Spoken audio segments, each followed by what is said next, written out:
The top 5 things you need to know when divorcing a narcissist. Okay, number 1, the very first thing that's going to happen is they're going to try to enlist the people closest to you to go to their camp.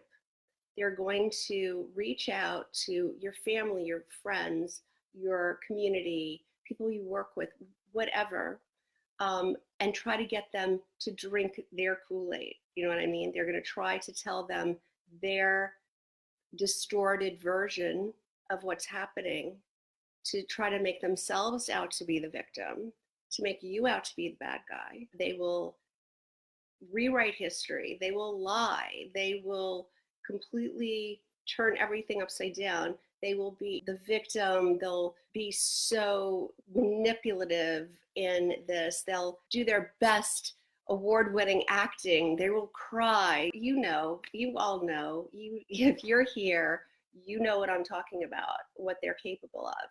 They are going to convince even the people closest to you that it's your fault, that you are the one who's flawed or guilty or to blame. So know that this is going to happen. These people in the psychology world are called flying monkeys, right? The narcissist goes out and convinces this group of people that their version is the truth and gets them all in their camp. They're called flying monkeys. They go out and then do the narcissist's work for them, because now they're doing the narcissist's work on you for the narcissist. They're telling you the same version of the story. They're believing this other version. So they're turning against you, which is exactly what he wants.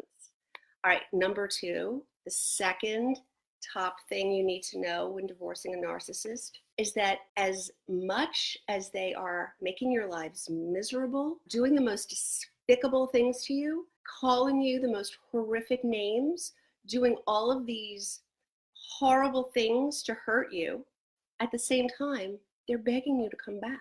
They're telling you that they want you back. They don't want you to leave. So it's like mind-blowing, right? You're thinking, how can you want me to stay, yet you're doing these horrible things to me? You're pushing me away, but telling me you want me back. We're not wired this way. We're like, how can you be on both these sides at one time? How can you want me and be so mean to me? I mean, if you wanted me to come back, you wouldn't be doing these things to me, right? All right, so I call this the Scotch tape effect, because do you know when you take a piece of Scotch tape and you tear it like this and it keeps going forever and ever and ever and ever in 2 different directions? That's what they're doing. A narcissist's biggest fear is abandonment. This is what their whole life is founded on, the fear of abandonment. And you're leaving, whether it was his idea to leave, your idea, it doesn't matter. You're leaving him is abandonment in his eyes. And it is too much for his fragile ego to withstand. He cannot stand the hurt to his ego of your leaving him. And you must be punished. You must be punished for leaving him, even if he left you first. It's like, it's crazy, right? We don't understand it because we're not narcissists and we're not wired the way they're wired. But they will, at the same time, do the most horrible things that nobody would stay to have these things done to them. Nobody would stay with that kind of treatment, yet they're punishing you for leaving. So this is the second thing. The third thing that will absolutely happen when you are divorcing a narcissist is that they will use your children as pawns. They may project onto you that you better not involve the children, you better not talk to the children, you better not use the children. That's exactly what they are going to do, 100%. Why? How could they possibly? Because narcissists, by definition, have no empathy. They don't have the ability to empathize. They cannot put themselves in someone else's shoes. They can't imagine what another person might be feeling like, including their own children. So they will do things that are so damaging emotionally to your children in an effort to hurt you, because it's just something that they're not capable of feeling, of what somebody else might feel like. And on top of that, the narcissist sees his children only as an extension of himself. Their only value to a narcissist is how they reflect on him. Does that make sense? Whatever their accomplishments are is a reflection on him. So they're only worth to him what they bring back to him. They're not separate people with their own needs, their own feelings, their own agenda, their own life, their own future. They're only there to suit the narcissist's purposes. It's easy for them to use children as pawns, but they know that there's no way you are going to hurt the children or let the children be hurt. And they will use this information, this knowledge, against you because it's so easy. They can get whatever they want by threatening to do something harmful to the children. And they know that you're going to give in because you aren't ever going to do anything except protect your children. This is a given. This is how this dynamic works. Number 4, the fourth thing you need to know if you're divorcing a narcissist is that they will never settle. They will never want to settle your case. It will go on and on and on. They will draw it out because they want you to agonize. Anything they think is hurting you emotionally, financially, physically, that's what they're going to pursue. And also, it's about the fight for them. You know, they're very competitive. They have to win. So settling, it's not even in their vocabulary. In their minds, they're so entitled. They deserve everything. They deserve everything. They should have everything. You should get nothing because of this grandiosity that defines them. They are never going to settle. And even if you get to a place where it looks like there's a settlement right within reach, at the 11th hour, they will backpedal. They'll say, no, that's not what I said. Right when all the lawyers are about to agree, everything's done, you're starting to feel the sigh of relief, like this is finally going to end. I didn't say that. I didn't agree to that. You know, they'll rewrite history. And if that doesn't work, then they'll move the goalpost, meaning, well, yeah, I said that then, but now it has to be, you know, it's never going to be enough because it's not everything. And that's all they think that they should be getting, everything. The 5th thing that you need to know if you're divorcing a narcissist is that they're not going to abide by any court orders. So that's pretty discouraging, right? Even when you get a court order in your favor, they don't think it applies to them. They don't take it seriously. You think, well, that's okay because there's a court involved. They're going to have to be held to an order, right? Well, you know how manipulative, charismatic, believable, convincing they can be. They will convince a court. They'll come up with some crazy sob story for why they couldn't do whatever it was. They'll buy more time. They will cry, tell tall tales, whatever. They have no integrity. You know, this doesn't bother them. Making up ridiculous lies in court to a judge. This does not bother them in the least. And then when you're reacting, when you're going, oh my God, and I can't believe, you look like the crazy one. You can't do that. But they're going to say and do anything they can to squirm out of not adhering to a court order. And they have no shame. All right.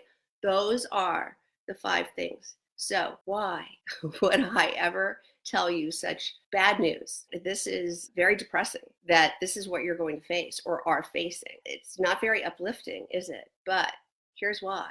Because the more you know, the better prepared you can be. If you know the likely scenarios that are going to happen, you can expect them. You can prepare for them. I don't want you to be blindsided.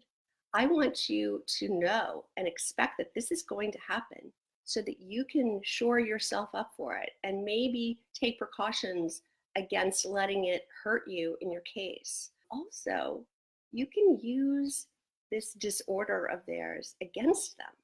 You can use some child psychology tools to flip it so that you can actually get them to do what's best for you by making them think it's what you don't want them to do.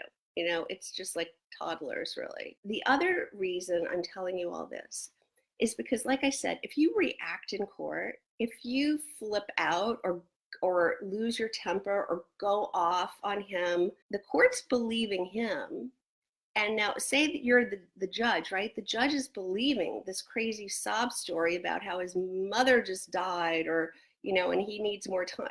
Whatever he will say, and you start being dramatic in your reaction, you're going to hurt yourself in the eyes of the court. This is going to actually hurt you.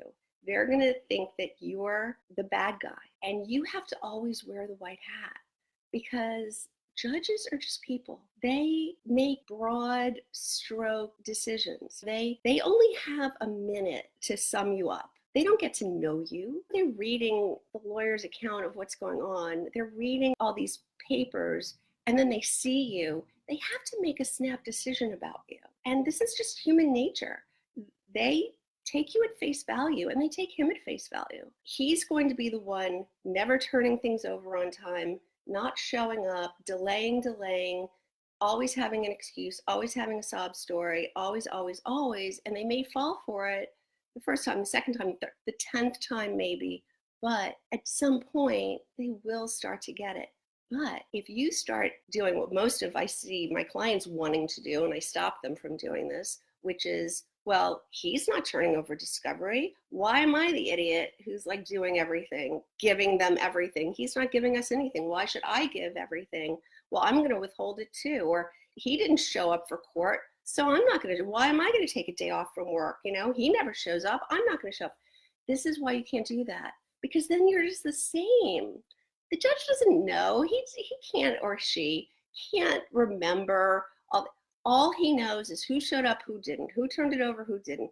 You have to always wear the white hat. You have to always do everything on time, because then it's just black and white. The more contrast you can create between the two of you, the easier you're making it for the judge to get the joke. You always turn everything over on time. You always show up. You're always respectful. You're always professional, polite, dressed appropriately, quiet. You don't speak out. You only speak when you're acknowledged. You do everything right so that they remember, oh, that's the good one. That's the bad one. It's really that easy. It's like, this is all they're looking at. This is all they've got.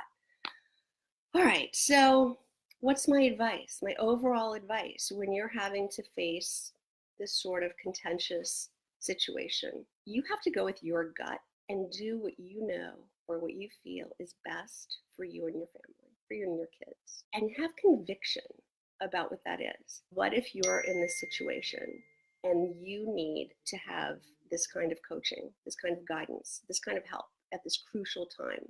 What would that feel like to know that you weren't facing this alone, and that you had the help of somebody whose career it is to understand the best practices of dealing with this situation and who's gone through it herself? If this resonates with you, if this is something you're looking for, if this is something that might help you, here's the first step in working with me. The first thing you have to do is to book a call with me.